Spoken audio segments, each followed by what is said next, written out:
اور یہ بات بھی اچھی طرح سمجھ لینی چاہیے کہ اگر کسی گھر کے اندر میت ہو جائے تو ان کے پڑوسیوں کے لیے، ان کے رشتہ داروں کے لیے مستحب ہے، باعث اجر و ثواب ہے کہ ان کے گھر کھانا پکا کر کے بھجوائیں، 2 وقت کے کھانے کا انتظام کریں اور کھانا خود پکا کر کے ان کے گھر لے کر کے جائیں اور ان کی تعزیت کریں، صبر کی تلقین کریں اور اصرار کے ساتھ ان کو کھلائیں۔ اور یہ اس وجہ سے نہیں ہے کہ میت کے گھر چولہا نہیں جلنا چاہیے یا میت کے گھر والوں کے لیے کھانا پکانا جائز نہیں ہے، جیسا کہ بعض لوگ ایسا سمجھتے ہیں کہ جس گھر میں میت ہوتی ہے اس گھر میں چولہا نہیں جلنا چاہیے، اس گھر میں کھانا پکانا جائز نہیں ہے، اور وہ لوگ 3 دن تک ایسا کرتے ہیں۔ تو یہ بالکل غلط ہے۔ یہ صرف اس وجہ سے حکم دیا گیا ہے اور اس وجہ سے اس کی ترغیب دلائی گئی ہے احادیث کے اندر، کیونکہ میت کے گھر والے، ان کے گھر میت ہوئی ہے، انتقال ہوا ہے، تو لوگ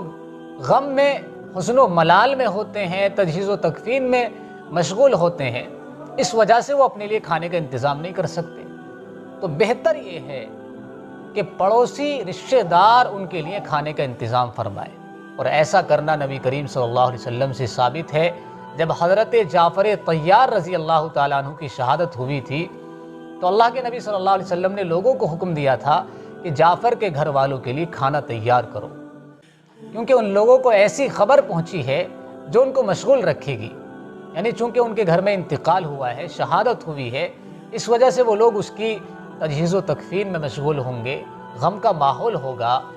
وہ لوگ رنجیدہ ہوں گے، اس لیے اپنے لیے کھانے کا انتظام وہ خود سے نہیں کر سکتے۔ اس وجہ سے لوگوں کو ترغیب دلائی، لوگوں کو حکم دیا کہ تم ان کے لیے کھانا تیار کرو۔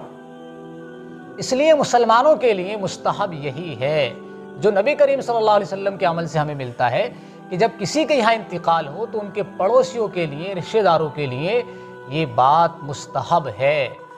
اور فضیلت کا باعث ہے کہ وہ لوگ اپنے گھر سے کھانا پکا کر کے ان کے گھر لے کر کے جائیں اور ان کو کھانا کھلائیں۔ لیکن آج کل ہمارے معاشرے میں الٹا ہو رہا ہے، جس کے گھر میں انتقال ہوتا ہے اس کے گھر میں کھانا بنایا جاتا ہے اور پھر محلے والے، پڑوسی، سب لوگ بغیر کسی امتیاز کے اس کے گھر میں کھانا کھاتے ہیں، اور اس کو جو ہے ایک طرح سے رسم بنا لیا ہے۔ ہر کسی کے یہاں جب بھی کسی کے گھر انتقال ہوتا ہے اس کے گھر کھانا تیار ہوتا ہے اور پھر سب لوگ اس کھانے کو کھاتے ہیں۔ تو یہ جو میت کے گھر والوں کی طرف سے ضیافت کا انتظام ہوتا ہے، اس رسم کو بالکل ہرگز ختم کرنے کی ضرورت ہے۔ احادیث سے ہمیں ایسا ہرگز نہیں ملتا۔ جو عمل نبی کریم صلی اللہ علیہ وسلم کی زندگی سے ہمیں ملتا ہے، ہمیں وہ کرنے کی ضرورت ہے۔ باہر سے جو لوگ مہمان آتے ہیں ان کو بھی چاہیے کہ وہ اپنے گھر لوٹنے کی کوشش کریں۔ اگر وہ لوٹ سکتے ہیں، اپنے گھر لوٹ کر جا سکتے ہیں تو ان کو کھانا نہیں کھانا چاہیے میت کے گھر، یہاں تک کہ اگر وہ لوگ اپنے کھانے کا انتظام خود سے کر سکتے ہیں تو خود سے کرنا چاہیے۔ اور آج کل تو الحمدللہ ایسا ماحول ہے اور اتنا انتظام ہو چکا ہے کہ ہر جگہ ہوٹل کھلے ہوئے ہیں، کھانا آپ کہیں بھی کسی بھی وقت کھا سکتے ہیں۔ تو آج کے دور میں تو میت کے گھر شریک ہونے والے مہمانوں کو جو دور دراز سے آئے ہیں ان کو بھی خود سے ہی اپنے کھانے کا انتظام کرنا چاہیے، میت کے گھر ان کو بھی کھانا نہیں کھانا چاہیے۔ یہاں تک کہ اگر کوئی بہت زیادہ دور سے آیا ہے جو گھر پہ لوٹ نہیں سکتا یا وہ کھانے کا انتظام بھی اس کے لیے نہیں ہو پا رہا ہے باہر، تو پھر اس کے لیے بھی یہی حکم ہے کہ اس کے رشتہ دار میت کے یا پڑوسی جو ہے ان کے لیے بھی کھانے کا انتظام کر دیں۔ البتہ ہمارے معاشرے کے اندر ایک رسم بد جو بہت زیادہ التزام کے ساتھ پائی جاتی ہے وہ یہ ہے کہ تیجے کے نام سے ایک کھانا بنایا جاتا ہے، یعنی میت کے انتقال کے بعد، تدفین کے بعد دوسرے دن کو فاتحہ کے نام سے جو ہے تقریب ہوتی ہے، لوگوں کو بلایا جاتا ہے، اس میں محلے کے لوگ، پڑوسی، رشتہ دار سب لوگ شریک ہوتے ہیں، اور پھر باضابطہ طور پر اس طرح سے دسترخوان سجتا ہے جیسے کوئی خوشی کا موقع ہو، دیگیں بنائی جاتی ہیں، بریانی بنتی ہے، قورمے بنتے ہیں، اور پھر سب لوگ اس کھانے کو کھاتے ہیں ثواب سمجھ کر کے، اور یہ سمجھتے ہیں کہ اس سے جو ہے میت کو ثواب پہنچ رہا ہے۔ تو یہ سراسر اس طرح سے کھانا کھانا اور اس طرح سے تقریب کرنا یہ بالکل ناجائز ہے۔ اسلام میں اس کی کوئی گنجائش نہیں ہے، کوئی بھی طریقہ اس طرح کا ہمیں نہیں ملتا ہے کہ فاتحہ کے نام سے لوگوں کو اکٹھا کیا جائے اور پھر کھانا بنایا جائے، دسترخوان لگایا جائے۔ دیکھیں دسترخوان جو ہے خوشی کے موقع پر لگائے جاتے ہیں، اس طرح سے کسی کی میت پر، دوسرے کے گھر میں میت ہوئی ہے، غم کا ماحول ہے، ابھی غم تازہ ہے، اور پھر جو ہے لوگ دسترخوان سجاتے ہیں اور سب لوگ اس میں شریک ہوتے ہیں، کھانا کھاتے ہیں۔ تو یہ عقل بھی اس چیز کو جو ہے قبول نہیں کرتی۔ اور سب سے اہم بات یہ ہے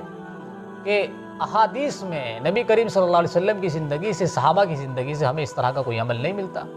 تو ہمیں اس طرح کی چیزوں سے بچنے کی ضرورت ہے، پرہیز کرنے کی ضرورت ہے۔ ہاں، ہمیں کیا کرنا چاہیے؟ یہ بھی ایک سوال ہمارے سامنے آتا ہے کہ آخر ہمیں پھر کرنا کیا چاہیے؟ تو میت کے گھر والوں کو، میت کے ورثاء کو چاہیے کہ وہ اس کے نام سے ایصال ثواب کریں، قرآن پڑھ کر کے بخشیں، بغیر کسی مجمع کے، بغیر کسی کو دعوت دیے ہوئے، گھر کے لوگ خود سے قرآن کریم پڑھیں اس کے لیے، اور بغیر کسی وقت متعین کیے ہوئے۔ ایسا نہیں کہ دوسرے دن ہی کرنا ہے، دوسرے دن بھی کرو، تیسرے دن بھی کرو، چوتھے دن بھی کرو، لیکن ہمارے معاشرے میں ہوتا یہ ہے کہ دوسرے دن کو کرتے ہیں، اس کو تیجے کا نام دیا جاتا ہے،